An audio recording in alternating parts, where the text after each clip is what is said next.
everybody. Welcome to the Scare Guy Show, the official podcast of thescareguy.com. Oh, I love these people. We are the spookier side of the con guy, and this is where we celebrate everything that's kind of scary fun. We are filmmakers, writers, actors, creatives, and teachers coming to you from the dark and sinister heart of Hollywood, California. It's not that sinister always. We're here. My name is Jim, and I have a couple of compatriots with me today, and we have somebody joining us a little bit later. First, ladies first. Who do we have with us?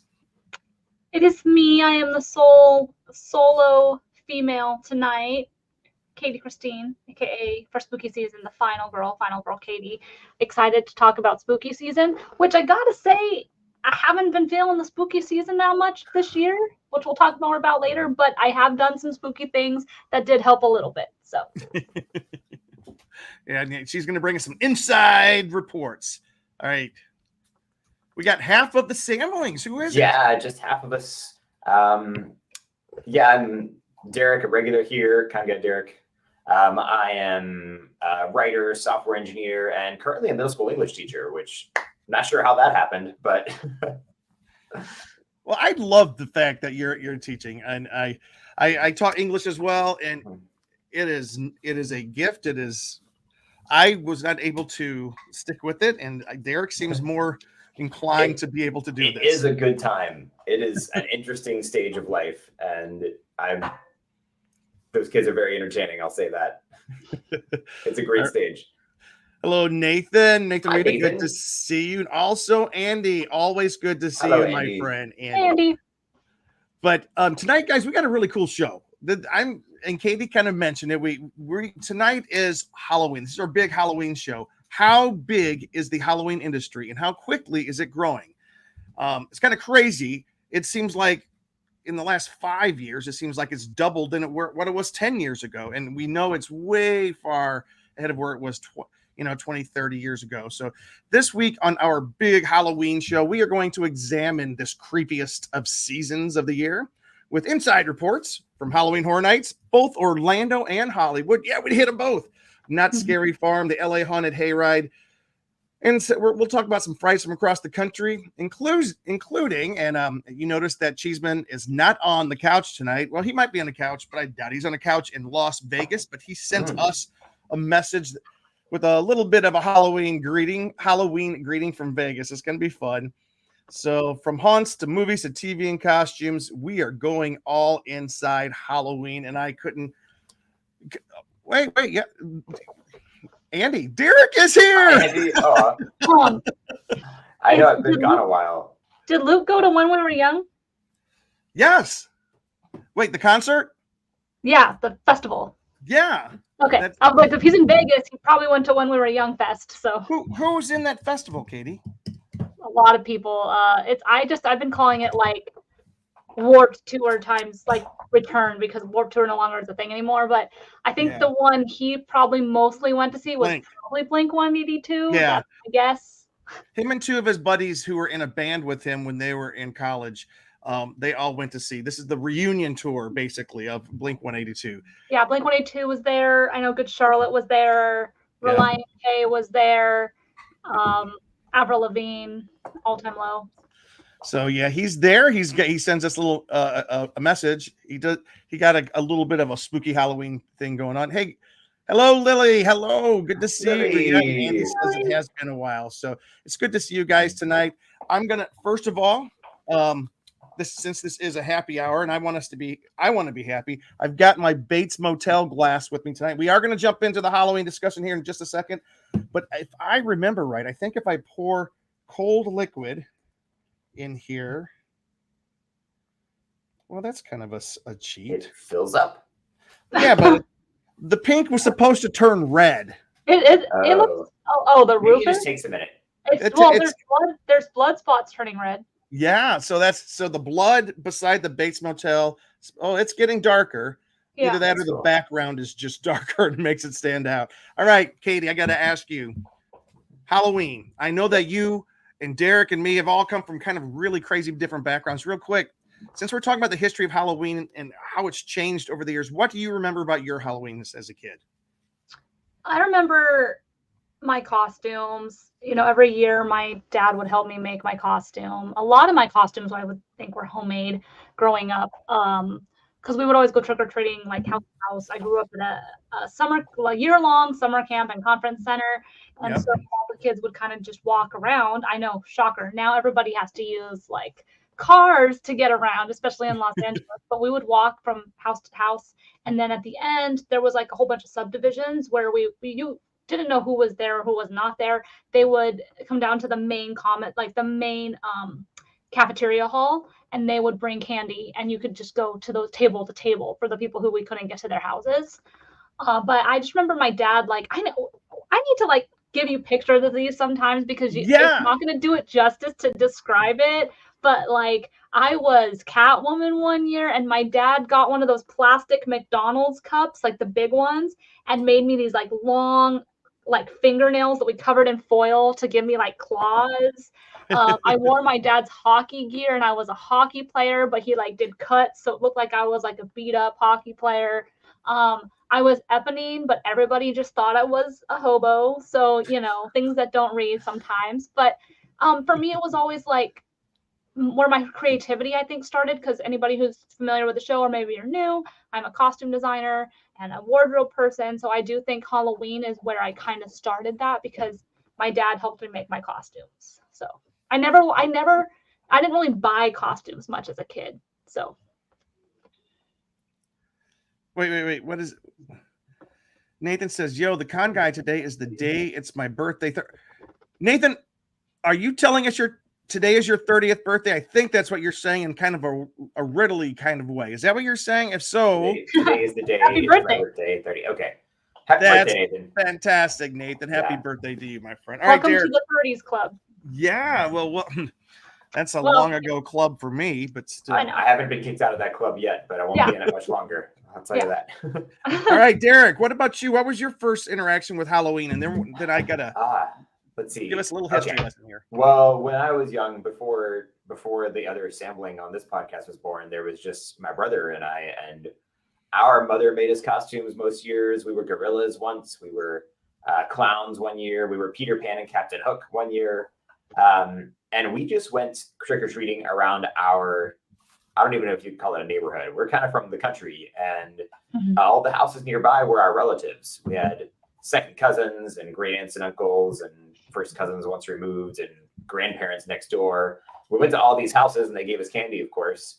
But being young children in the late 80s and early 90s, we had in our minds that our parents had to check our candy. Because obviously, my razor blades. My cousin up on the hill was really going to put razor blades in, a Jolly Rancher or something.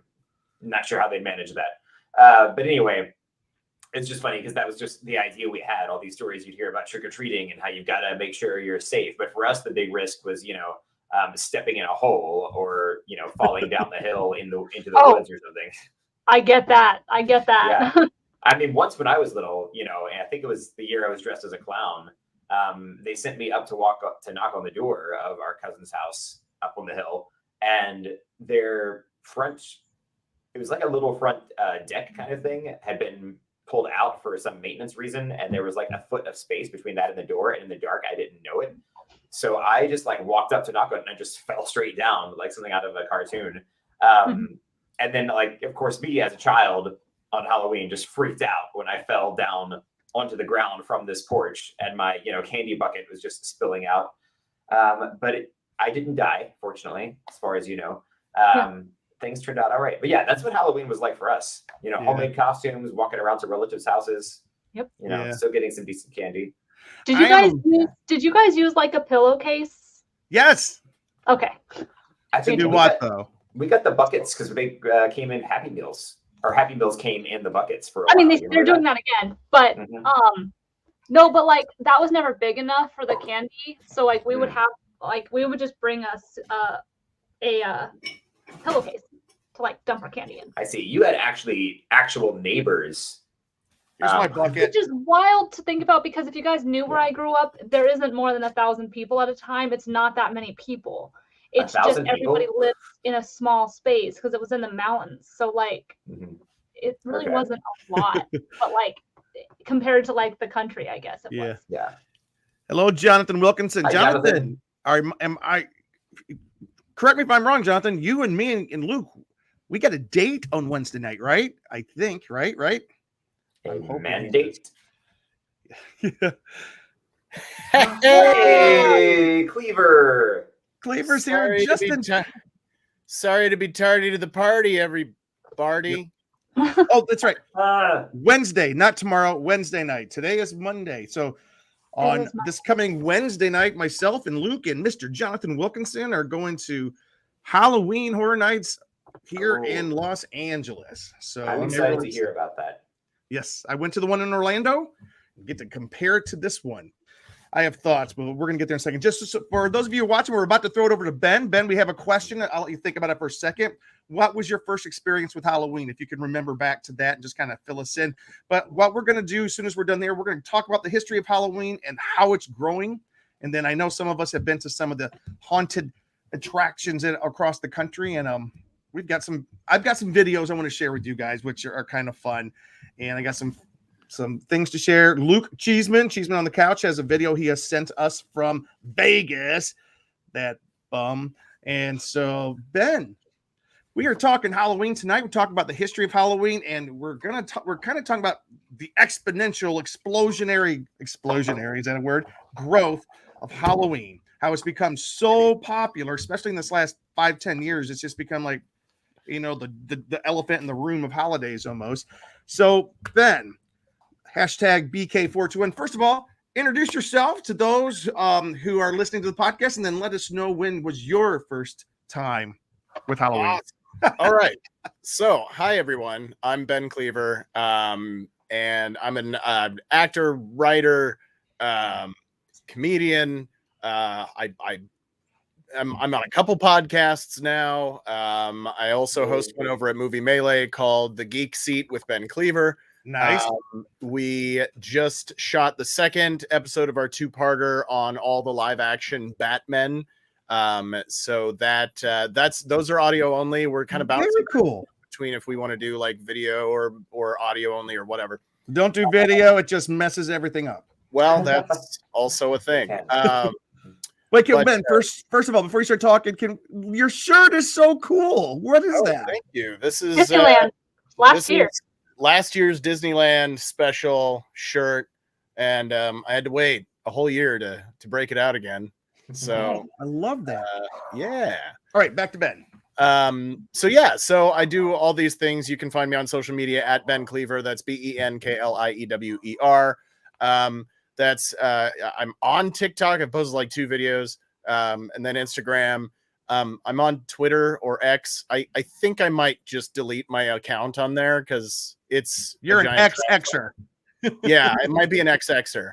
But yeah, so Halloween, the reason that we are all alive. This first introduction, first earliest memory, something like that. Yeah. When did Halloween start for you? What was your younger years like? My earliest memory of Halloween was my mom dressing me up in a costume. I had to have been 3 or maybe 4 tops, and it was the old school like hobo outfit, like the bowler hat and the clown, like white clown makeup with the 5 o'clock shadow and the red nose, and the hobos used to be cool, dude. Yeah, right. With the stick with the red handkerchief bag on the back of it, and like baggy trousers and oversized shoes, like clown hobo. That was like a thing. It was like a whole thing. And then it got into like, I was Ernie one year for Halloween with the store-bought plastic face mask with the rubber band around the back and the flowing. Oh, I remember those. Yeah. There you go.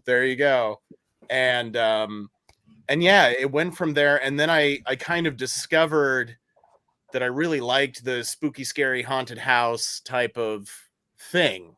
And I don't remember how that came up. I just know I liked it. And so you're just evil. Yeah, I'm satanic is what it is. You might be evil. I don't know. But I might be evil.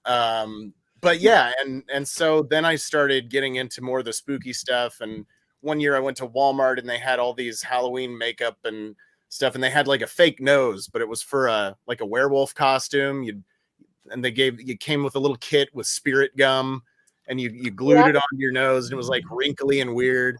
Spirit gum. What is that? It's like It's adhesive for it's makeup. Yeah. glue. yeah, it's makeup adhesive for putting prosthetics Effects makeup. effects pain. makeup. Yeah. It's a pain.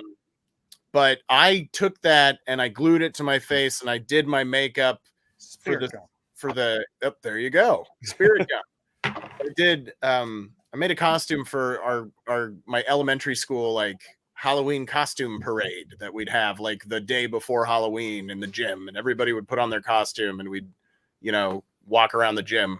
Small town USA. Anyway, and I just made up this costume. I had this idea that the Hunchback, I guess not the Hunchback of Notre Dame, but a Hunchback was a hideous, Igor. zombie-like, gory, Oh, like an Igor, Igor. yeah, like Igor, Yeah. type of thing. And so I took a bicycle helmet and I stuck it in my shirt, and I did my makeup really zombie-like and put this fake nose on, and I think I had some fake teeth. And I just walked around like, brains. I need a brain for my master or something. And that is one of my earliest memories of like being active in creating something spooky for Halloween. And then it just took off from there. And, all the spooky movies, as I mentioned on this show before, I like more of the supernatural type of spooky. Ghosts and goblins and witches and vampires and possessions and all that kind of stuff. Slashers I enjoy. I don't get into them as much. I love a good slasher. By the way, Totally Killer on Amazon. If anybody has watched that, have you watched Totally Killer? Oh, Yes. Literally, all you need to know is the elevator pitch. It's Scream meets Back to the Future. That's it. That's exactly what it all is. That's I'm exactly what it is. interesting. And From the folks who brought you Happy Death Day, which was a great slasher film. And I like it better than Happy Death Day, to be honest. I See, like that's Happy one Death of Day. the ones I haven't seen is Happy Death Day. Mm, You don't even need to watch it. Go watch Totally Killer on Amazon. Okay. it's good. Noted. It's really good. But yeah, that's kind of my history of like spooky, scary Halloween, and then it's just been my favorite holiday every year, like next to Christmas. Like, Yep. and Christmas is like the complete opposite almost. Mhm. Although one real quick note, and I know I'm blathering on, but one quick note: in the song "The Most Wonderful Time of the Year," generally made famous by Andy Williams, it's the most wonderful time of the year, the Christmas song. In one part, he sings, "There'll be scary ghost stories and tales of the glory of Christmases long, long ago." Right? Yeah, Yep. So that used to be a thing at Christmas. Ghost story. yeah, exactly. Yes. That's why we have a Christmas Carol. Charles Dickens wrote that because that was really common to tell ghost stories at Christmas. Ghost stories used to be a huge tradition at Christmas, and I had no idea. Let's And bring it back. let's bring it back. I'm down. No, I love that, and we're going to talk about that briefly tonight. But I do want to say, when we talk about Halloween's past, yes, Lily, well, for one thing, I miss trick or treating. I love trick, but the big giant candy bars you used to get, now people give out what? I was going to say a Apples. bag of Skittles, but now that they've been outlawed in California, probably not. But I was never a fan of like Everything fun gets outlawed. I don't like chewy candy. I don't like hard candy. What's your favorite candy that you get at Halloween? Kit Kats, yes. Kit Kats. That is the Or right Reese's, answer. And Reese's Kit Cups. Kats Yeah. and peanut M&Ms, but I eat peanut M&Ms like crazy. So All right, real quick, I'm just going to tell you my love of Halloween. I blame it 100% on my parents. Yeah. They did this to me. That's my set. That's me. I'm the Frankenstein's monster. My brother Scott sitting there, and this was later on. I think I've shared before my very first Halloween. My mom and dad thought it was funny to dress me up like a girl. For 2 years in a row, they thought that was funny. I'm still not. Wait. Lily still goes trick or treat. That's awesome, Lily. I think everybody should go until you get arrested. I saw someone share something on social media this week saying like, hey, like if someone comes to your house that's like a teenager or maybe an age that you don't think is appropriate for trick-or-treating, like they're choosing to be a child for the night instead of like any of the many parties they could be going to. Yep. And I was like, True. that was kind of a cool outlook on it, because I know there's a lot of like, you can't go trick-or-treating when you're not a kid, but I kind of like that because it is true. It is kind of like bringing you back to like childhood. Well, So. what was the meme? I saw some kind of meme recently that was like, Halloween gets it right. Like strangers show up, you give freely to them when they come to your door, and there's no judgment. They're dressed weird, and you don't care. That's how it got it right. I mean, it's like caroling at Christmas. However, holidays are more similar than we want to recognize. Like you Let's don't have talk to about think the- like this, and let's talk a little bit about the history, because it's not always been so altruistic. You know, according to history.com, Halloween is a holiday celebrated each year, on October 31st. And the tradition originated with the ancient Celtic festival of Samhain. Samhain. When If you people say would Sam Hain, it's not Sam Hain. If you over say there. Heather will show up in your room and slap you. Yes, Heather is Our Irish friend of Heather ours. will send a she will find band you. for you. Samhain. Samhain. Samhain was when people would light bonfires and wear costumes to ward off the ghosts. It's when they felt that the barrier between the spiritual world and the physical world was the thinnest. In the 8th century, Pope Gregory III designated November 1st as a time to honor All Saints. Soon, All Saints Day incorporated some of the traditions of Samhain. The evening before was known as All Hallows Eve and later Halloween. Over time, Halloween evolved into a day of activities like trick-or-treating, carving jack-o'-lanterns, festive gatherings, donning costumes, and eating treats. You know where the trick-or-treating came from? I've heard some things. But It's something like I have all these I've heard historical different documents. stories. Yeah. It's the ancient well, I don't know if it's ancient, but the European, like a 500 years ago, European tradition of the poor and needy going door to door asking for a certain kind of biscuit, like souls, what they call them, soul cakes. Yeah, I've read about soul cakes. And then the children started doing it, and it became where they would go and they would ask for these cakes, these pastries, and in exchange, the needy children would get the pastries, but they would pray for the souls of the dead who have passed on for the people who gave it to them.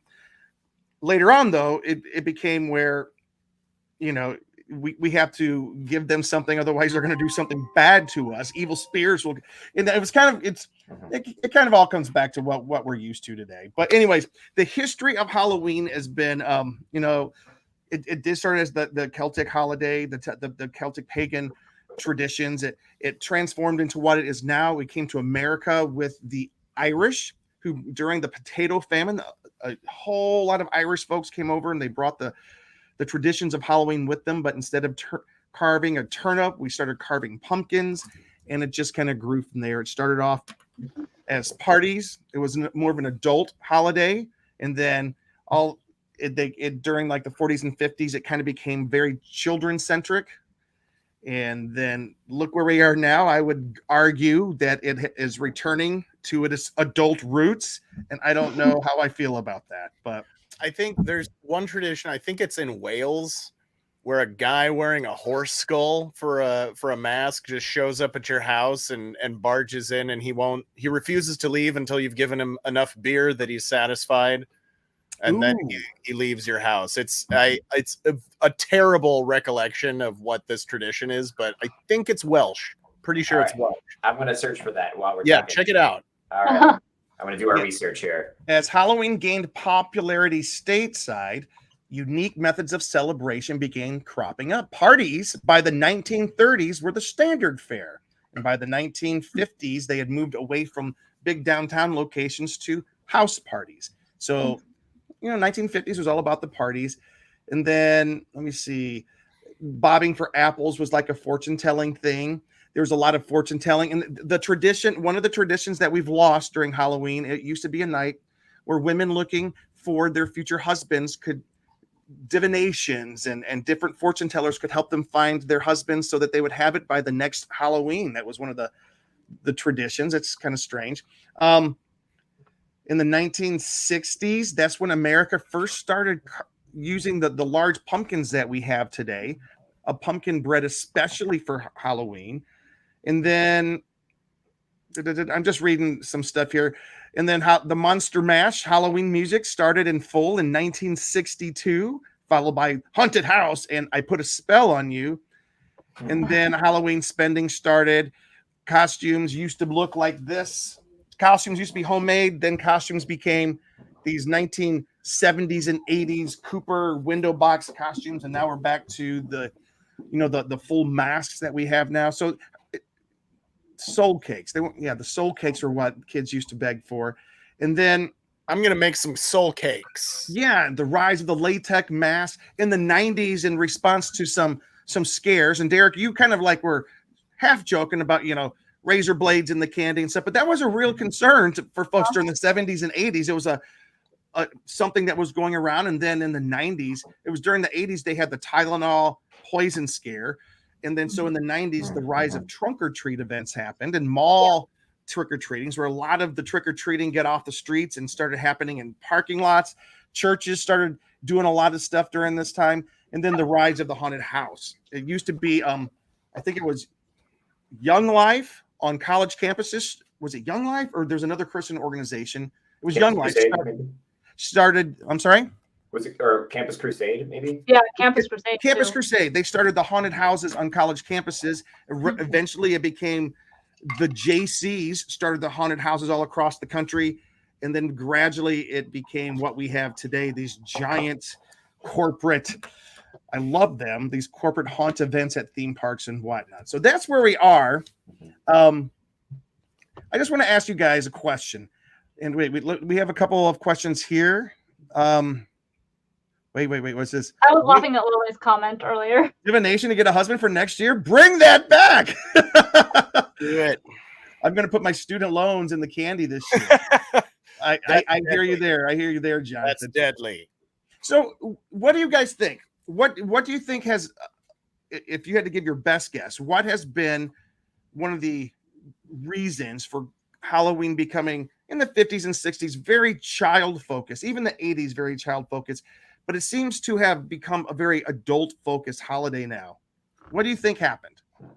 Okay, so I think one of those reasons is because us millennials and before who really grew up doing all these things are very nostalgic people. So we're still going to want to connect with that childhood side of us that loved Halloween. So I think that has something to do with it because that's like the generations that are kind of growing up with Halloween. I think that's one reason. And then I think the other reason is because everybody likes making an excuse to be someone else for a night. Interesting. So, that's just my opinion. No, there are no wrong opinions here. Except for yours, Katie. That was not right. I know. I'm kidding. Being someone Derek, else, I mean, come on. Ben doesn't understand. He's not an actor, Well, my opinion is Satan. Okay, yeah. Maybe. No, I think Katie, I agree pretty strongly with her opinion. I think it really connects to the popularity of comic book conventions. Yes. Like Comic-Con. Yes, I agree with you. I think it's generational, particularly in the United States.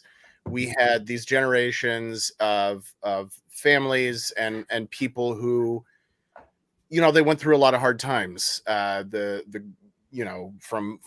beginning of our history through the Great Depression and World War II and et cetera, that lingered on through the 50s almost.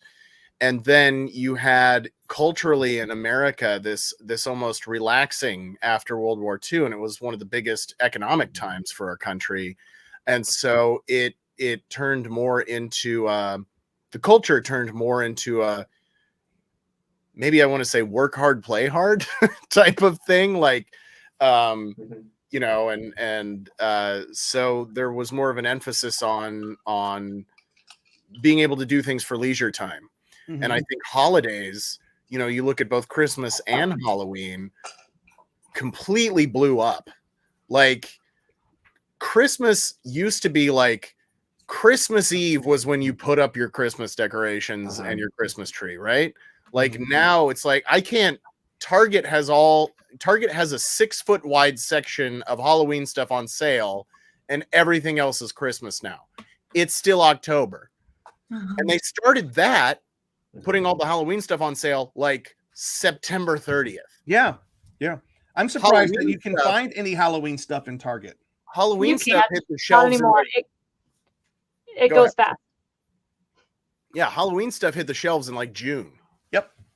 And so it's I think the expansion of an emphasis on play, on leisure over the last half century in American culture. I think it's the emphasis on certainly economic capitalism, like Yep. here's something people like, let's get it out there. But I also think Katie's right. It's like generational, as you got kids being born in the late 60s, 70s, 80s, 90s, and technology expansion making life theoretically easier for us.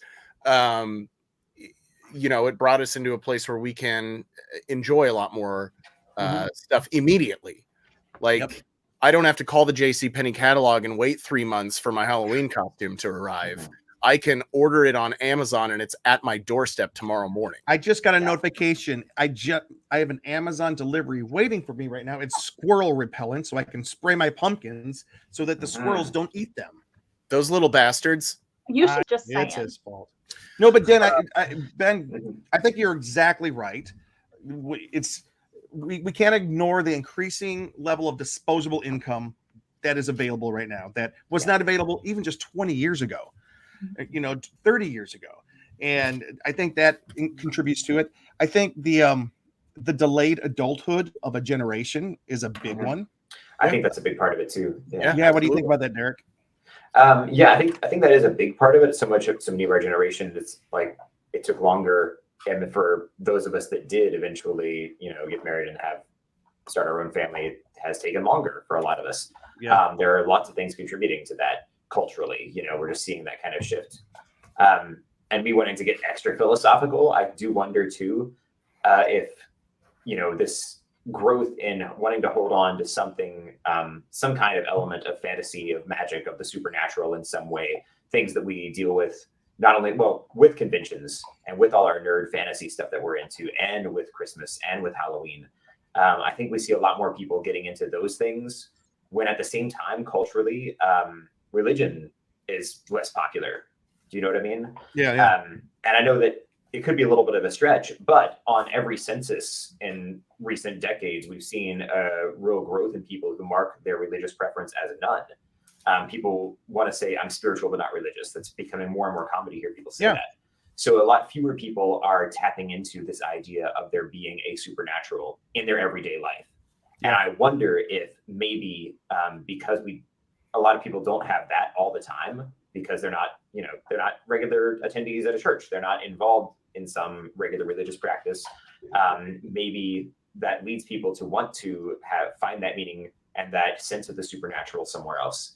And so people get really into things like Harry Potter, which I love, of course, Star Wars. Some people are like actually referring to themselves as Jedis on censuses now. And then getting into holidays. Did you guys watch all of Ahsoka? Oh my gosh, it was so good. I haven't watched Go any of it yet. Keep going. But then also getting into holidays like Halloween and Christmas, where there is that sense of childlike enchantment. And you see this, I think, in Christmas movies like, Elf, where it's all about just believing in something, which, as adults, we don't believe in Santa Claus, really. I do believe in the actual Saint Watch your Nicholas. mouth. I love the stories of the real Saint Nicholas and what he did, giving gifts to kids and slapping heretics at councils. I mean, Me and Eeyore believe. Yeah. Oh, those Turks. I know, right? But I think all that kind of thing is interesting, and that might be part of the cultural shift we've seen too. Like people want some kind of magic or at least some kind of supernatural in their lives, so they turn to more of this stuff and want to just be able to pretend, I think that just to piggyback off of what Derek was saying, I think is as far as people marking religious preference lower on census, if you don't have a religious belief or some sort of regardless of what it is, whatever religion it is, if you're not subscribing to it, the idea of fantasy, the idea of the supernatural becomes much more entertaining, I would imagine. Yeah, I think so. And that's something you can latch onto as escapism. Yeah, but I do want to throw this in there, though. There's a big chunk of us. I count myself as a group of are still very religious, very committed to my church. But oh my gosh, I love Halloween. So I mean, I was just postulating about a general. No, Derek, I don't think you're wrong. I think that's a big contributor. I think that, and I do think it's 50 years ago when San Diego Comic-Con started, and this whole this proliferation of Comic-Cons in the last 10 years, it was exploded. In the last 10 years, Halloween for adults exploded. Hey, look, here's some proof. Well, here's some facts to support what we're saying right here. It's not just adults, but the growth of the Halloween industry. According to the National Retail Federation, total Halloween spending is expected to reach this year, a record of $12.2 billion. That exceeds last year's record of $10.6 billion. So last year set the record. This year we're setting it again. A record number of people, 73%, will participate in Halloween-related activities this year, up from last year. Of course, this is still behind the Christmas spend, which according to Forbes is $886 billion. So we got a little ways to go there. 69% of people celebrating Halloween plan to buy costumes, which is up from 67% last year. Total spending on costumes, $4.1 billion. Oh my gosh. Total spending on decorations. Is that of the 12 billion? It's four. Yeah, that's of the 12 billion. So the 12 billion is all that. So a third of it is on costumes. 3.9 billion of it is on decorations. And then spending on adult costumes is expected to increase 18% to 2 billion. So 2 billion is adult costumes. 1.4 billion is children's costumes, and 700 million is what kind of costumes? Pets. Of course. How much of that is candy? So here, I want to show you this right here. Here are the top 2023 costumes for this year for children, pets, and adults. Looking for adults, I'm kind of surprised. A witch is still, you look down the list. They're easy. They're easy. That's why. Sexy witch. But I thought it was going to be Barbie, and but Barbie's number 3. Yeah. So I could go on it. I'm not going to go on a rant on this, but the reason those are the top costumes for adults is because I'm not trying to throw shade at people, but they're easy, and people who are not creatively in creative fields, like they go for easy. They go for things that everyone does, and those things are all those. Well, let me just real quick do the top 10 adult costumes, starting at number 1. Number 1 is witch, then vampire, then Barbie, Batman, cat, zombie, pirate, princess, ghost, Spider-Man. And the top 3 for children: Spider-Man, princess, ghost. Number 4, superhero, and number 5 is witch. So, of course, the top 3 for pets: pumpkin for number 1, a hot dog number 2, and a bat for number 3. Oh, I love that. That's so great. We need to bring back the bedsheet ghost. That's what we need to bring back. Yeah.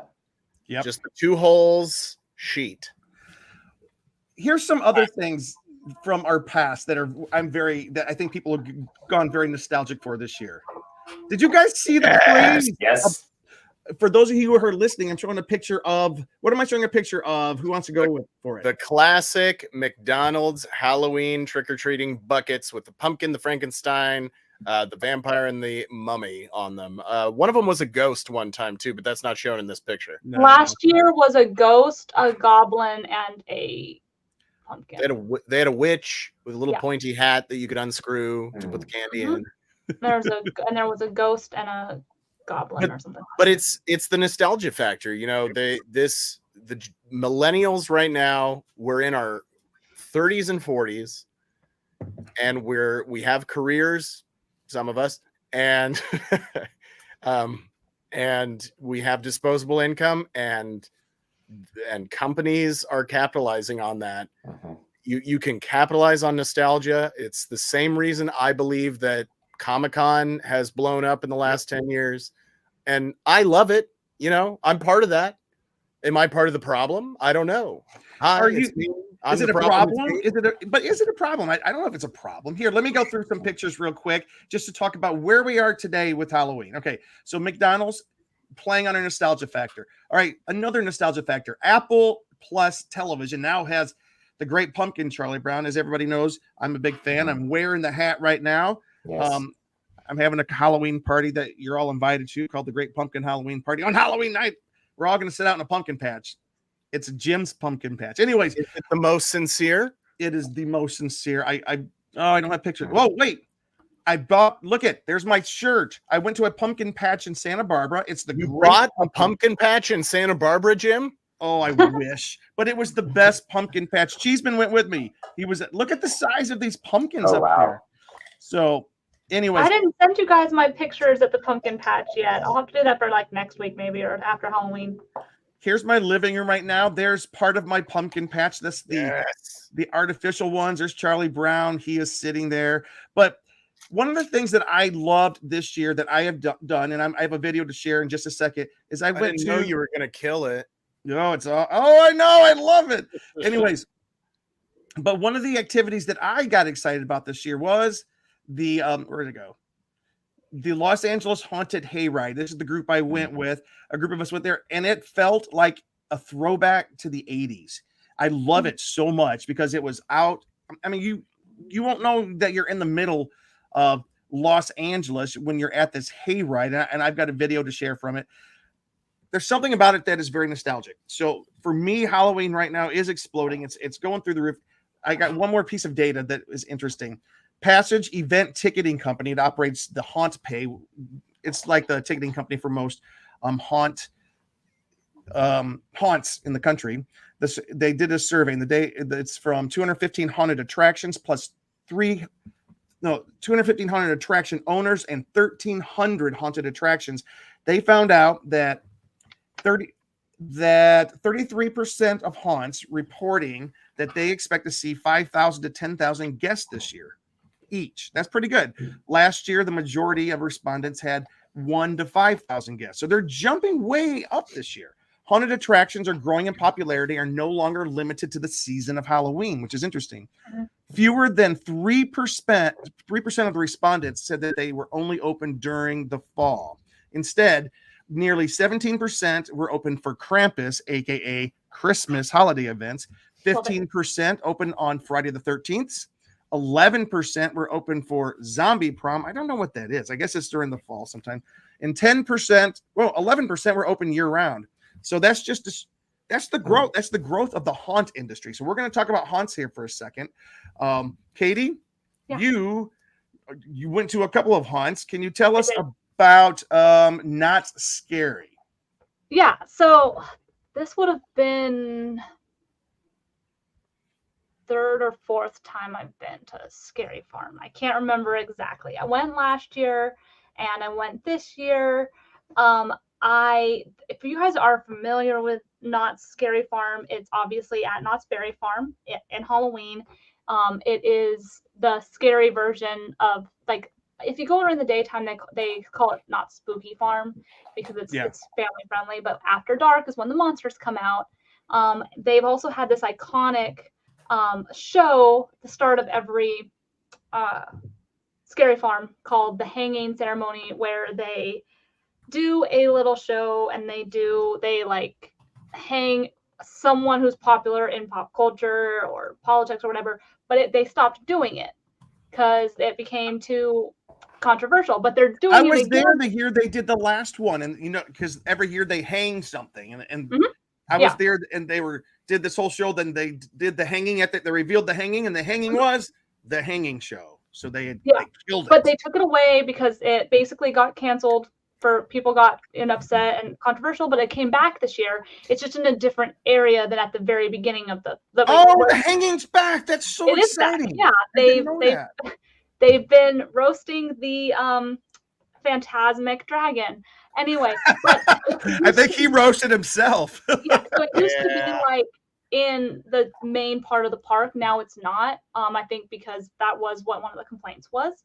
I didn't get to see that. It was not there the night that I went. Oh. But I like Scary Farm. It's probably ranked like I'm gonna still count Queen Mary on my list of rankings. If you're including Queen Mary and Six Flags, I'm gonna put it at number 3.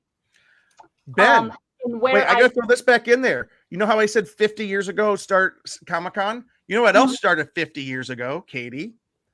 1953? No, 1960. Oh, whatever. What was 50 years? Here's the thing. 50 years It ago, was Not maybe. Scary Farm. Not Scary Farm started 50 years ago this year. Yeah, this So- is the 50th anniversary. Yeah, it's the very first of the big ones.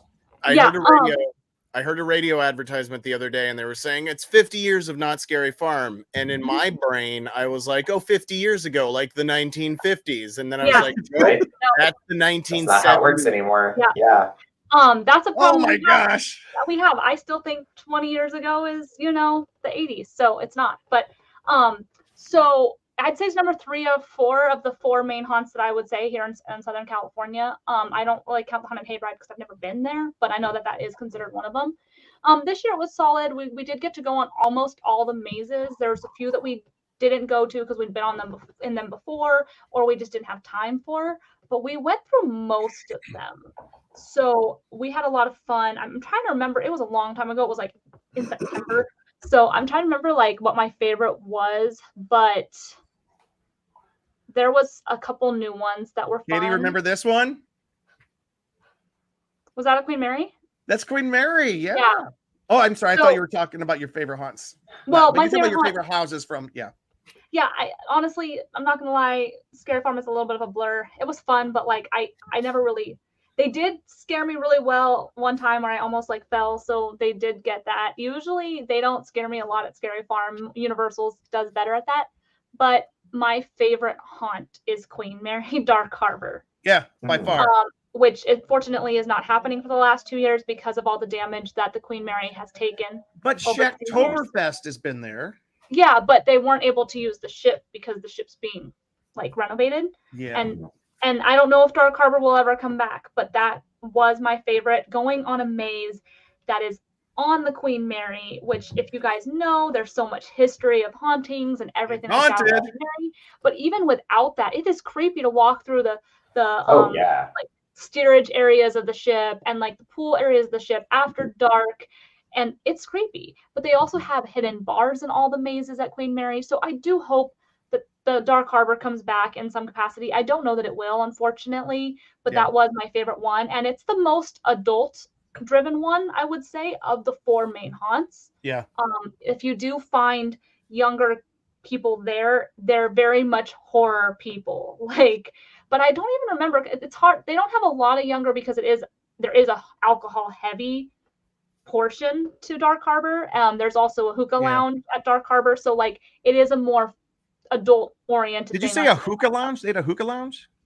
Yeah, they did every single year. I only went that one year with you. Yeah, no, they do. Every year they have a hookah lounge. I don't remember that, but I do remember loving Dark Harbor. I loved, like you said, most of the mazes had a secret offshoot that you could find a bar in the middle. You're going through a haunted maze and you can And take a sometimes they break. just push you into it and you don't know that you have to like know there's like only certain ways to get to the bar. Like we went the wrong Yeah. like we went through one door instead of another door and ended up in the bar. So It's just the weirdest thing, but I love it. I absolutely love it. And let me get it and we'll just speed up a little bit here. What about Halloween Horror Nights Hollywood? Because I'm going to compare it to Orlando because I have some thoughts on the Orlando one. well, I don't want to spoil Hollywood Horror Nights for you. I'm going because Wednesday. You're going on Wednesday, so maybe we can talk more about it later. But I do have notes. I was literally getting out of the houses and like writing notes. Yeah. So all I need to say is, and Jim, you have to go. You have to promise me you will go. It has been the #1 ranked attraction so far in Hollywood, which is Purge Dangerous Waters. It's been the #1 ranked experience at Horror Nights this year. Is that the tram? No, that is the live action stunt show that is taking place at Waterworld. Oh. Yeah. So they're Really? doing, if you guys know Universal Studios, they've had the longest running stunt show, Waterworld, during the day for a long time now. This year they have a Purge themed show. Where Just at nighttime though, right? At Waterworld. There is blood. So disclaimer, there is blood in this show. Good. It's Will be so blood. fantastic. Like, yeah, it's obviously like the cheesiest but most wonderful thing at the same time. So you do see, basically the higher ups of that are usually safe from the purge is basically hiding out, and then of course stuff happens. But they utilized a space that they've never utilized for a show during Horror Nights, and brought an actual Horror Nights themed show to Horror Nights, which I love that. great, because usually we're just getting the jump scares, the environment, things like that. And they had Jabberwockies, but that wasn't themed to Halloween. They were get rid of the Jabberwocky. What's the thing was pretty much the only Halloween thing about it. And it's great. It's fun to have that. Jim, it's Jabberwockies. There's no Jabba. R. There's no R in it. Wait, what's the Lewis Carroll poem? That's Jabberwocky. Jabberwocky, but the dance group is called Jabberwockies. Jabba. But Shaquille O'Neal is in it. What? If you haven't I'm gonna go now. To Horror Nights yet, and you're still going to it, I highly recommend it. We made sure there's only, I think, 4 shows a night, so they do post the show times at the front of the venue, so you want to kind of plan your night accordingly. But honestly, here's the thing, and I know Jim is going to disagree with me, and some other people will disagree with me. I never pay for Fastlane. I never pay for Express. To me, it is not worth the money. Not this year. I will not pay this year. It's too expensive. I went through It's $200. everything but 3 mazes I went through without the Express Pass. And I went on a Saturday night, like 2 weeks ago. Wow. Which ones did you skip? I skipped The Exorcist. Yep. I skipped Evil Dead. And I skipped, what's the third one? Tram. Oh, you skipped the tram. The tram takes like an hour by itself. Tram, and also Tram, because it closes early, it's hard to time it. And it didn't, the tram is not my favorite thing. Ones that did surprise me and did really appreciate, Monsters of Latin America. Yeah, I'm looking forward to that. So good. We walked right when the doors opened. There's no way. It was the best decision because we hit it right. So most people go straight to lower lot. We did upper lot first, then went down to lower lot because everybody went straight to Stranger Things first. The line was like 3 hours long when we got there. By the time we were on it, at the end of the night, it was an hour. Here's the deal. In Florida, they had 10 haunted houses. No, I think in Florida, they're mazes. Out here, they're haunted houses, or is it the other way around? I don't, either way. Because here they had 7, right? In Florida, they had 10. They always have more in Florida, yeah. I did not buy the front of line pass. It was crazy busy, but I did all but 2 of them. You know what? 2 I skipped. Again, you timed things right. Yeah. You know what I skipped? Stranger Things and Least of Us. Oh, Last of Us was so good. It was so good. I love really? Last of Us. Yes. But I'm also terrified of clickers. So that's another story for I've never seen the show or played the video game, so I was like, fungus zombies. I played enough of the video game to see the clickers. So all right.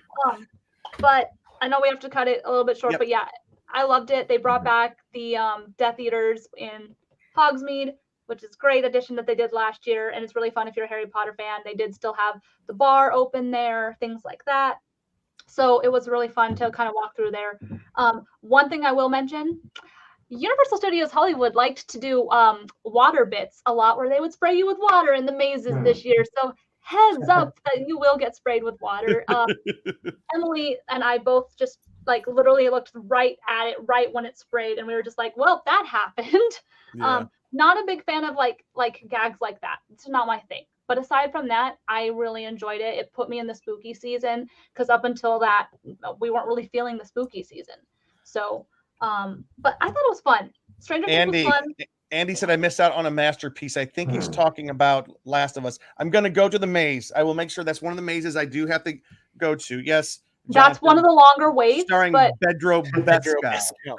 But well, it's actually, it is based off of the video game. And not the TV show. Correct. Okay. But Pedro was there, I think, possibly the night I was there. And I, Really? So let me do this real quick. I know that for sure. real quick, I am going to share. Oh, you think I would have this ready to go? I'm going to share real quick a video from Halloween Horror Nights Orlando. So Orlando, right here. No, not that one. And go. So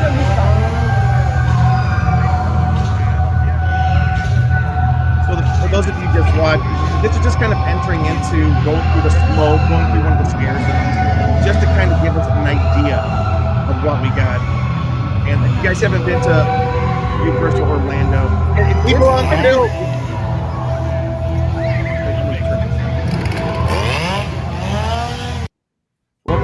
Oh, sorry. It looks empty. Yeah, it didn't. We came early in the night, but this is when it had getting dark, and it doesn't look super crowded, but it kind of got crowded. This is the front of the park though, and this is one of the first scare zones you go through. While we're walking, while people can watch this, I'm going to turn the sound down just a little bit, and just kind of give here's my opinion of Universal Orlando. That's kind of a great mask. I love it. That's cool. That's so cool. They have Universal Orlando it's hard to beat them. They're big. They got so much theme park ability there to build out great big stuff. What a great costume this woman's wearing right here, this giant scorpion. Oh wow. Yeah. That's In the past 20 years, I have probably missed theme park. I've missed going to this park maybe once, or once or twice in the last 20, 25 years. You know, they used to be, I'm just going to say, there used to be so much more to these events. It's cool. They got all these characters walking around a little bit, but no one's really, is there anyone scary here? No, we're just all walking around with their phones. So I think we're kind of ruining it for ourselves. So I can't completely blame the theme park, but the one thing that I was a little bit disappointed in, and I'm going to just play one more video while I talk. One of the things that I'm a little bit, Orlando, here we go. No. Okay, this is coming in at nighttime, Katie. So you're going to see how I turned the sound down a little bit. Yeah, it just wasn't super crowded. It looks a little bit kind of crowded. It wasn't quite as fun. Universal Orlando used to have the Halloween parade. They used to have big floats. Every single line that you waited in to get into attractions, to get into haunted houses, they would have side shows and freak shows. The old-fashioned, lady in a box with spiders crawling all over her. Some guy on the stage nailing nails up his nose. Just stupid stuff. But they used to entertain you like that. This year, it just seemed like they did 10 haunted houses, and that was it. This isn't scary. I love Universal Studios. I love Universal Studios Hollywood. I love Universal Studios Orlando. But I just didn't. I don't know. Oh, that's one of the. I don't know what that is, but it's got to be great for people just getting the audio version. Oh, and that guy looks like Mr. Facilier from Princess and the Frog. He was the mascot of the haunts this year, which was weird. They do have a couple of things on this side. Whatever. I don't know what I'm looking at there. Oh, here's this cool little dead man sitting on the side. You walk up to him, and then nothing. How boring is that? There was a lot of that. I don't want to complain too much, but it didn't feel like the experience I've had in years past, where every ounce of the park is packed with stuff. You walk through these scare zones. They have, if we have time, I'll just leave us on one when we leave the show tonight. Or I'll put it on social media. But yeah. I love Halloween Horror Nights. Love it. I love going to Orlando. I'm looking forward to going to this one. The one thing that has changed in these past years is Mr. John Murdy is working with the folks down in Orlando. They have about 4 houses that are like the same house, like Stranger Things, Last of Us, Monsters Unmasked, and there's a 4th one, right? I think. So they're starting to, people like me that go to both coasts, there's not a reason to do it anymore, I think. But we'll see. I don't want to act like I'm just all negative because I did have a good time. It was a good time. I really enjoyed it.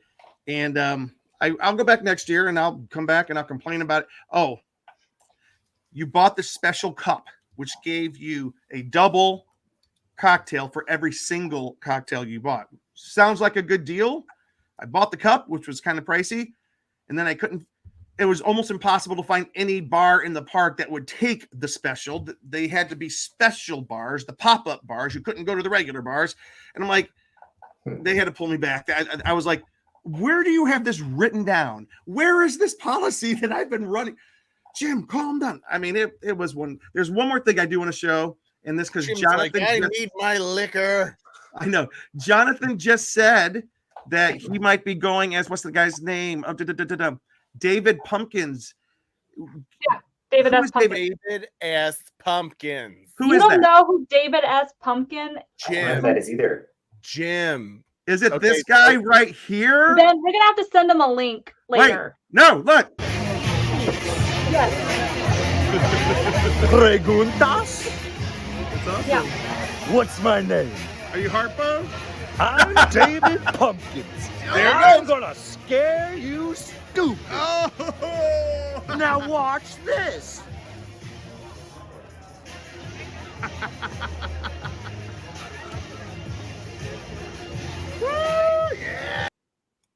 That was him. It's not as effective without the two dancing skeletons. It's So not. Jim, if you're not aware, and Derek, I guess as well, Yeah. David Pumpkins is a sketch from Saturday Night Live starring America's Dad, Tom Hanks, as Mhm. Andy Harrow has just informed us. And it became a cult, one of those cult classic SNL sketches Mhm. that, you know, like randomly Tom Hanks would come back and do. He came back last year or 2 years ago. Yeah. And it's the stupidest thing ever. He's like not a scary character. The whole sketch is about how he's not scary, but he keeps popping up in these haunted houses. So that's David Pumpkins. We'll have to send you some links. Mhm. It's really funny because of just how stupid it is. Yeah. And it's Tom Hanks. Like you can't So go you wrong. can't. You have to love it anyway. Okay, guys, and just because we are kind of running long, there's two last things I got to show you. One's the hayride. I did go to the hayride, the Haunted Hayride. It's a little bit dark in spots, but I'll show you one of the hayride experiences we had. It's really cool. LA's Haunted Hayride. Oh, awesome. Oh my god. Oh, that's cool. That's pretty cool. I just thought that's so cool. That's really fun. Love that. Yeah. I love the Haunted Hayride. Watch that. They terrify you. This is already better than what I thought from the And, but you're also really good. Universal Studios Orlando footage.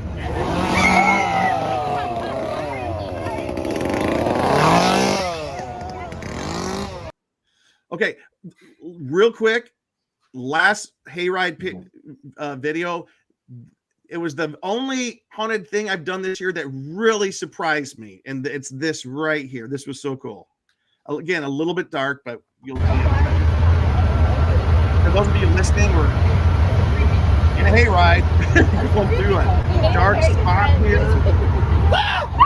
Dark tunnel. It's a dark tunnel, yeah. And they come right out. It was a crow or something. So watch this. Oh, look at Turn him. around and it crawls he got up on. onto the back of Oh, wow. the truck. He got on the truck. Oh my gosh. Okay, good. But that's not it. Okay, turn back around, Jim. Turn around. There we go. This, check out this barn we're going into. It's filled up with all this wood, painting and stuff. And I know it's. Look this back. Oh jeez. Oh jeez. Oh. So we're going through this barn. We're looking above our heads at something hanging, and then this happens. Wait, what is this? Check it out. You're gonna lower? This guy comes Yep. suspended above our heads, flying around. And he throws a head at us. I just thought that was the best. That was the best effect. There's more to that video, but I'm not going to show it all. I loved it. Like he came catapulting out of the barn, and he's right over us, and then he throws a head at us. It was great. It's And Not Scary Farm uses bungee jumpers and some of their mazes too. Yeah. Yeah.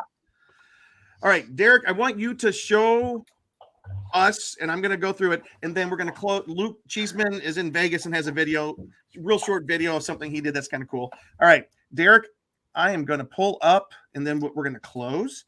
Final thoughts. Be thinking, folks. Final thoughts on the state of Halloween today. Katie and Ben, be thinking about that. All right. So, Derek, you are showing me some of the decorations that you guys are doing at your house, right? Yeah, and we don't always go like super out for Halloween, but we thought we could do some this year that we could actually leave up through Christmas. Oh, wait. You know what? Oh, wait. Oh, is it working? Oh, wait. It is, but desktop. Your lovely wife sent me a picture. Okay, here we go. Oh, good. Right here. I'm loading it. We can talk while we okay. Here we By go. the way, if you've noticed, I'm dipping out every once in a while. I'm single parenting my dogs tonight because my wife is out with coworkers, and Okay. so You're just If you checking on hear- me. if All you right. hear growling in the background, that's monsters. Nice. All right. So Derek, not we're gonna start breeding. here. Tell us what we're looking at. Yeah, so this is our Stranger Things wall. We got the letters on Etsy and found the lights that would work. And then we didn't want to stick the letters right to our wall, so we found some poster paper that looked like a wall. Oh, I think that looks great. Yeah.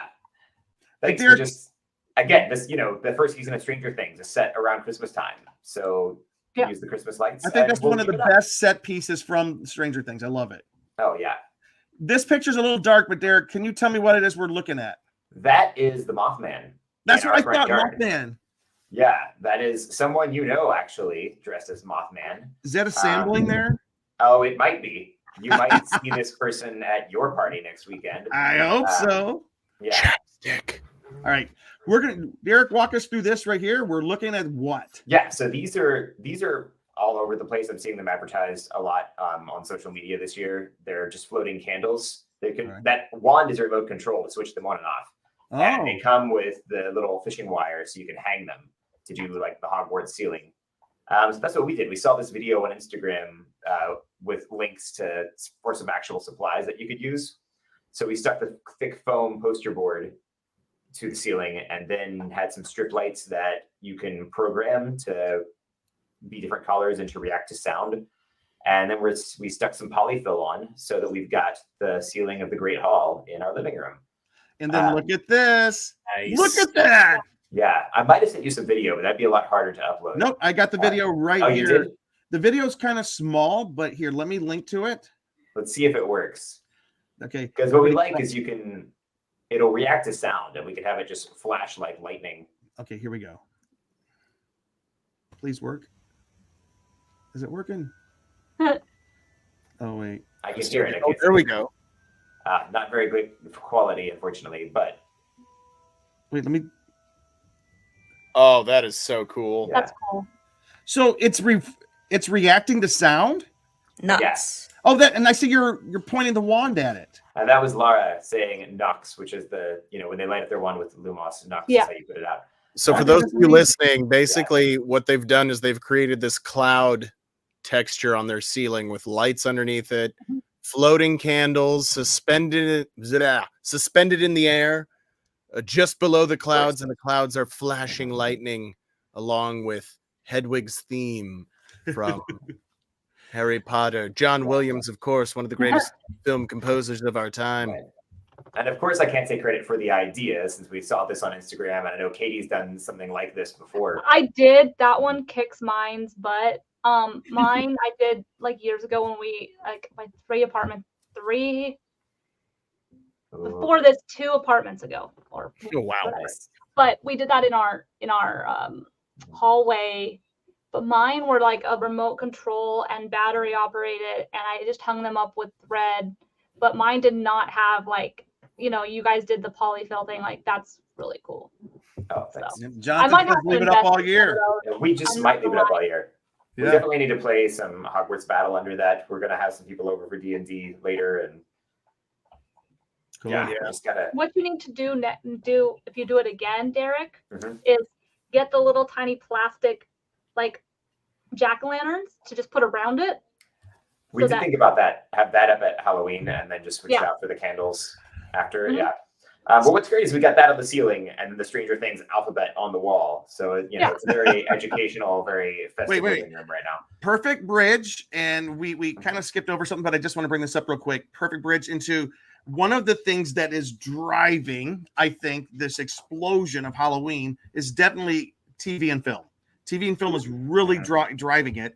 For example, Hulu's Halloween, Shudder's 61 Days of Halloween, AMC Fear Fest all month long, Freeform's 31 Nights of Halloween, Sci-Fi 31 Days of Halloween, Disney Channel's Monstober. I've never heard of that one. That one's new. Paramount Plus has the coolest name because Paramount is a mountain. There's this Peak Screaming. Get it? I get it.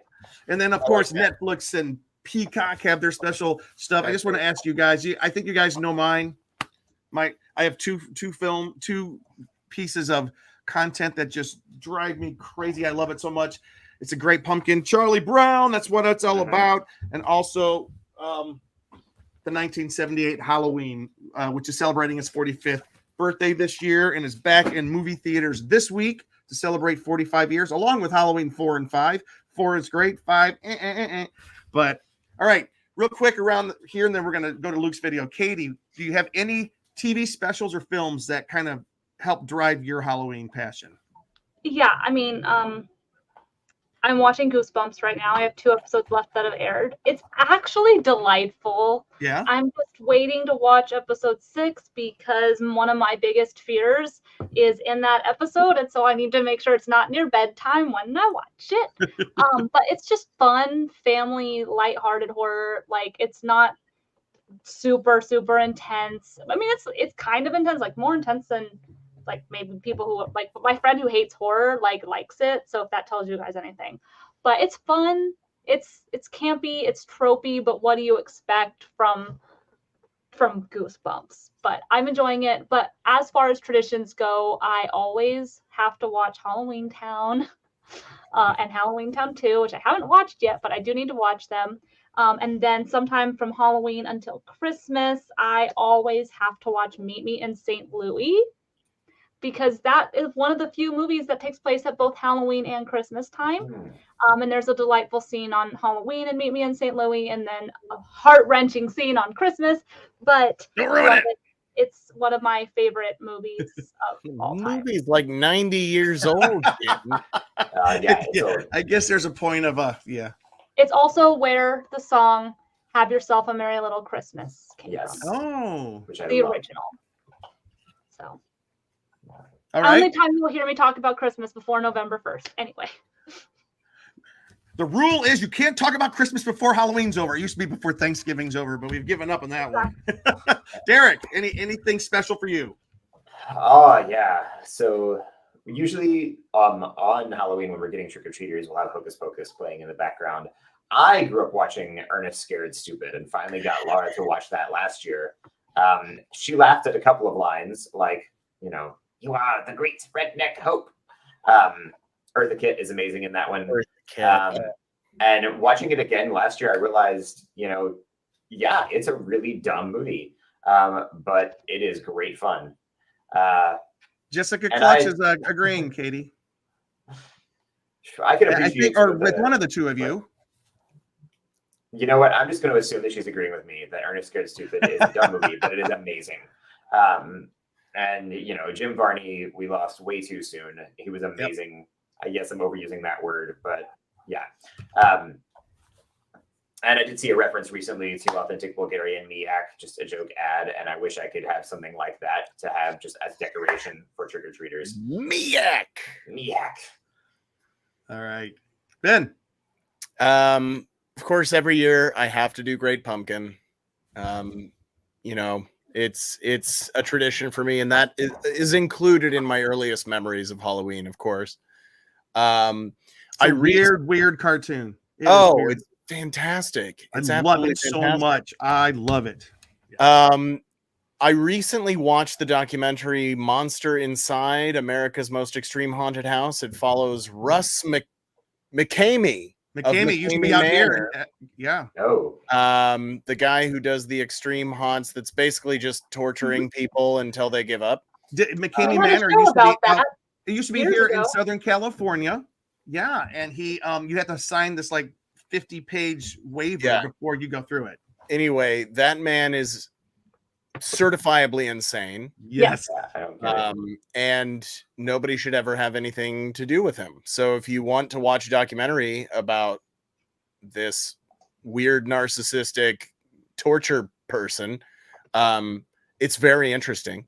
Where's that at? Is it on Netflix? I think it's on Netflix. I'm pretty sure it's on Netflix. I mean, I saw something on him before, and like he has this weird idea that he's helping people to overcome their traumas by Well, we had torturing that- them.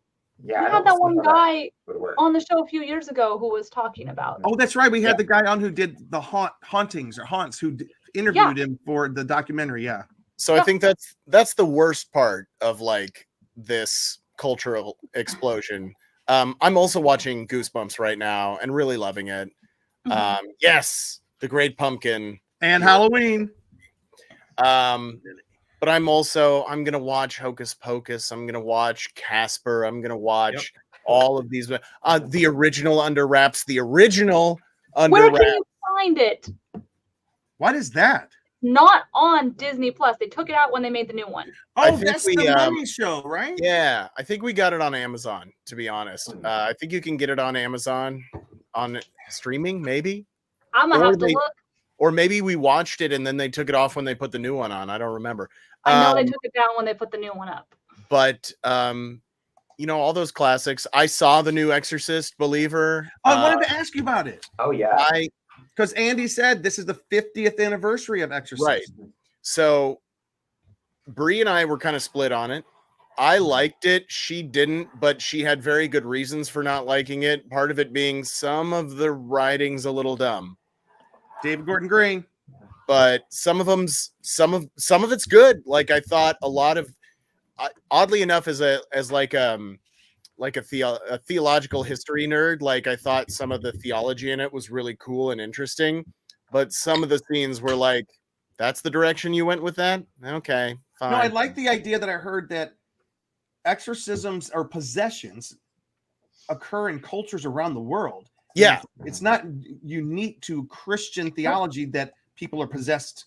They do touch on that in the movie, which I thought was really neat. But yeah, we've been jumping on the scary thing, and I really just love Follow this the House of idea. Usher. Has anybody done Follow the House of Usher? Not yet. Yes, we finished it. And We loved it. yes, I can't wait. Because Hill House was the best thing on TV in the past. I still 5 haven't years. watched that, so that's like Hill House was amazing. Okay. Bly Manor was Blah Manor. And then, but Fall of the House of Usher, if you're a Poe fan, Edgar Allan Poe, which I am. it's just in your face Poe references the whole time. That's cool. And, Oh, okay. Great. and Bree, like my wife Brianna, does not know how she did not become like a weird goth kid because she like used to memorize Poe for fun when she was a teenager. And so like I know like the Raven and the Telltale Heart and like a little bit of the rest of it. Mask of the Red Death. Mask of the Red Death. And she was like that's a reference, that's a reference, that's a reference, That's like awesome. every 10 seconds. But it's so good. It's very gory and really That book of Poe spooky. somewhere over here. There you go. And Sorry. was That that. was creepy. But Luke really just well sent a written. video from Vegas. I'm trying to turn it off. Really well written and very well acted, very well put together. It's really good. I liked it a lot. I don't know if it beats Hill House for me, but it's up there. Well, Hill House is such a high bar, and we are about to finish here, Derek. If you need to get going, so I apologize. We are kind of coming to an end. Anything else, Ben? Well, I just love Halloween, and then when November 1st hits, we jump into Christmas, and I like that too. And I love that too. And Next Tuesday is a Halloween. By the way, we have a big Halloween party. A Scare Guy and Circles LA are sponsoring it over at the Mayflower Club in Los Angeles. If you guys are interested, private message us because it is invite only and you have to be invited. So we're inviting. And the reason for that is because we don't want any douchebags showing up. I'm just sorry. I'll just be completely honest. go back. No, we're kind of careful who That's we fair. invite. Yeah, we're inviting just people that are, we vet you first. We vet you. And then I'm having a personal Halloween party on Halloween night. It's the Great Pumpkin Party because I got so many pumpkins here. I said, I'm inviting everyone to my pumpkin patch. Anyways, guys, we got to do it to wrap up, but I just want to let you know, I just poured myself a painkiller beer because it has Frogtown. Yes, it's a tiki themed beer. Does Check it have out this coconut and orange juice in it? I'm sorry? Does it have coconut and orange juice in it? Yes. Wow. It's amazing. And here is one of the most amazing tiki mugs I have ever seen. I think I've shared it on the either on That's here incredible. or Tiki Freaks. I won this at San Diego Comic-Con. This thing is worth like $300. It's a really I'm going to set it down. So that said, that's awesome. Real quick, we're going to end with, and we'll come back real quick. If you guys need to jump, go ahead and jump. If those who can stay on, because we have like a 3-minute video from Cheeseman. Luke, he's in Vegas, and Tiki and Halloween intersect in big ways. And it did for Luke today. So I'm going to share. Luke sent us this video about a cool. Here, if I can remember how to do it. And then we'll come back and say goodbye. So here is Cheeseman in Vegas. And if I can make it work, Cheeseman in Vegas. Here we go. Is it? Oh. What's up, Scare Guy? I'm here with Jake, the Jacoby System. We are in Las Vegas right now. We are sorry to miss the Halloween episode of this week, but speak up, Luke. We did some visiting of some tiki rooms, and I got a cool tiki mug this week that's a Frankenstein theme, which I felt kind of goes a little bit with the Scary Guy, but also the Tiki Freaks. Yep. Where did we get this, Jake? We got this at Frankie's Tiki Room in Las Vegas. One of the oldest. I tried to convince him to get one too, but one of the oldest, most cool tiki spots in town. So you can see a fun thing with it being called Frankie's, and they have that kind of Frankenstein design. And you've met the guy that makes these mugs, right? Yeah. So my wife Lisa and I were at Frankie's back in 2019, and we didn't realize that the guy who is the, I guess, owner and president of the company Tiki Farm was just there. He just happened to be visiting, and then we were just talking to him, and dude's really cool guy. Holden Weston, I think his name is. Awesome guy. Told us all about the history of like Frankie's and the mugs they designed for him. But yeah, like the detail on this is awesome. Obviously, they have a Frankenstein monster inspired tiki mug. Yeah, and I actually got the drink that was kind of creative for it. Like, I think you got a little video of they have the recipe of the drink that kind of comes in it. But it's a really cool box, really cool design. Even the little what do you call them, like swizzle sticks? Yep. Really cool designs. But yeah. Supposedly that's the owner. Looks like Big Lebowski or something. And what's cool about the box too is it even shows they have like a drink menu, recipe. Yeah, the drink that I had. Really cool design. Really nice box. I want to know how many beers they were in at this point. They sent this at 11 this morning. Everybody. And, the question still stands. Signing They off. probably hadn't That's gone. Jameson, our friend. We were at the When We're Young concert here, which was a great show. And, Cheers. I know Sum 41's a big kind of Halloween and kind of they have some kind of monster themes to some of their music and even their design. So even the new Green Day album is has like a zombie theme. Like they're all dressed up as like Nice. bloody zombies and stuff. So pretty Punk cool. rock supports monsters, and so do we. Yep. Cheers, everybody. And when you're in Vegas, check out Frankie's Tiki Room. Frankie's Tiki Room. All right, guys, we are going to be ending here. Yeah. Luke called Jake the Jacoby System. That's his. Yeah. He's called the Jacoba System, not the Jacoby System. Yeah. That's why I'm asking how many beers in were they when they shot this video. Okay, I think the beers were. I think the hangover was from yesterday. And Katie, I think you got the concerts right. But Yeah. Luke said that today about 12:15, and I noticed like, wow, they're going. Or anyways, they were there at Frankie's Tiki Room in Las Vegas. It's a 24-hour tiki room, one of the oldest in the city, and it's a pretty amazing spot. As and for those of you who don't know, we do have another podcast and website called the Tiki Freaks. Check it out. We are talking about tiki and Halloween. I'm hoping to get Ben on there because Ben is a mixologist himself, so I hope to get him on there. Listen, I love it. I'm down anytime. I'm disappointed I didn't get a phone call about the Haunted Hayride. I would technically have. call me. You have my number. I know. It's one of I didn't put that one together. Somebody else did. Okay, It's fair enough. Fair there was enough. some drama that happened. I'll tell you off camera what happened. Anyways, hey guys, thank you so much, everybody, for watching this week. We just want to wish you a very happy Halloween. Halloween is in like a week. A week and one day. A week and a day, or whenever you're listening to this, we are in Halloween week, guys. Enjoy it, because I think one of the reasons Halloween is so big this year, as we know, the past 3 years, we've been slowly kind of trying to pull some back. I remember 2020, we did our podcast. It was all online. Halloween was all online. Nobody went anywhere and did anything. 2021, we maybe had like 15 people around, maybe.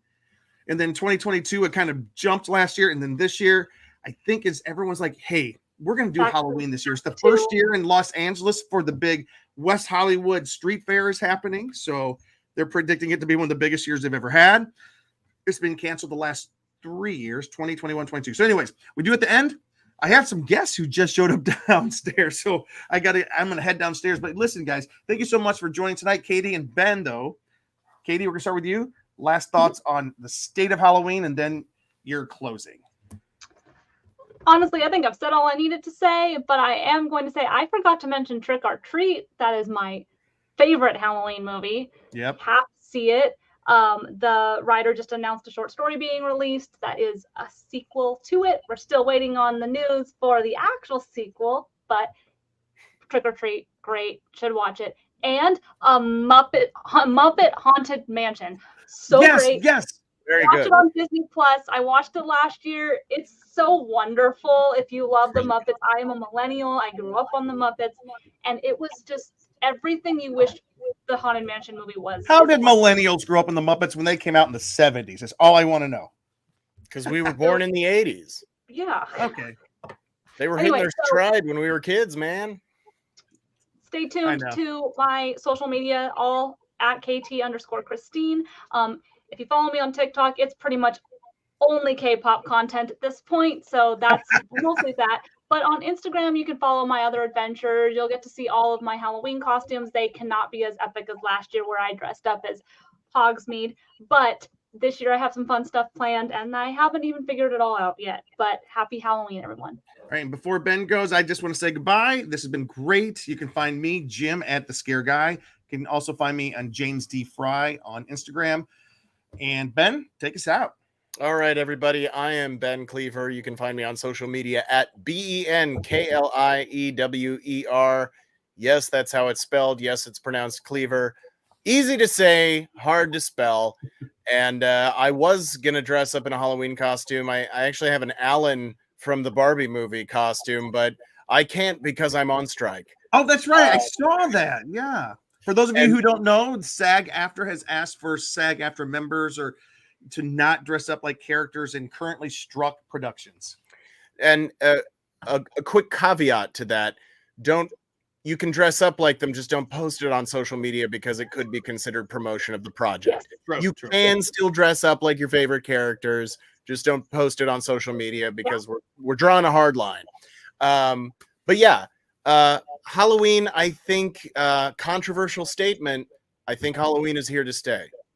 Why is that controversial? That's awesome. It's controversial for some people. That's the joke. Yeah. Thank you all so much for tuning in to the Scare Guy live tonight. For those of you listening later, thank you so much for listening to our little podcast that could, part of the Con Guy network of shows here on that hashtag show. Thank you to that hashtag show for broadcasting us. And as always, my name is Ben Cleaver. This is the Scare Guy podcast. Also check out the Con Guy podcast. And the reason I'm drinking out of this red cup is because whenever Ben Cleaver shows up, it's always a party. Good night, everybody. Happy Halloween.